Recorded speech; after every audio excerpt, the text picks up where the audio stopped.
Kamanduan nga price freeze sa mga batakang panginahanglan sulod sa 60 kaadlaw sa Alabel, Sarangani Province human mideklara og state of calamity o emergency tungod sa epekto sa El Nino ni adtong Abril 3 tuig 2024 na human na karong adlaw. Apan buhatan sa Department of Trade and Industry Sarangani, gaulat lang usab kung adunay kamanduan sa alkalde sa nasangpit nga munisipyo kung aduna by extension. Tapos na yun siya, no? 60 days man lang siya. So, nag-end yun siya atong June 3.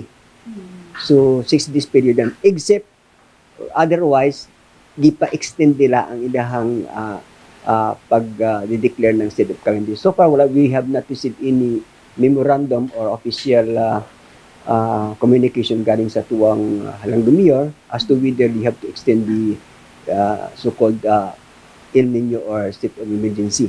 Kahibaluan ilawom sa Republic Act No. 7581 o ang PRIZE Act panahon sa mga kalamidad o emerhensya. Ang nasangpit nga buhatan maoy gitahasan aron sa pagkontrol o pagsiguro nga maka-akses sa barato nga batakang mga butang ang publiko. Sa ubang bahin, DTI Jensen mipaklaro nga walay price freeze sa syudad. Gumikan walay deklarasyon nga state of calamity gikan sa opisyal sa syudad bisan pa man sinati ang epekto sa El Nino. Alang ngadto sa mga nagapamalit gikan sa ubang lugar nga ang ilang lugar may deklara og state of calamity. We just continue monitoring dito sa prices sa atong basic and prime commodities na under sa DTI.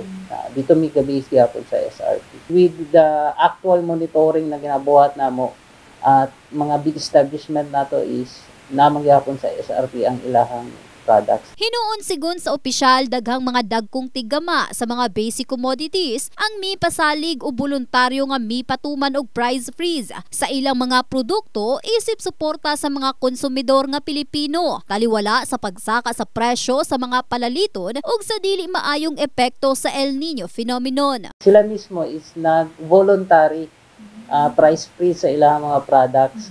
So nag-inform sila sa DTI na sige DTI for the kaayuhan sa atong mga consumers, kabalo sila na i-effect ang El Nino, so daghan po ang nagalisod para di mo saka ang presyo. Kami mismo sa among produkto among mag-declare sila og price freeze. Ang ginatawag na lang namo ana is voluntary price freeze sa mga establishment. In the heart of changing lives, kini si Russell Jean Mantile, Brigada News.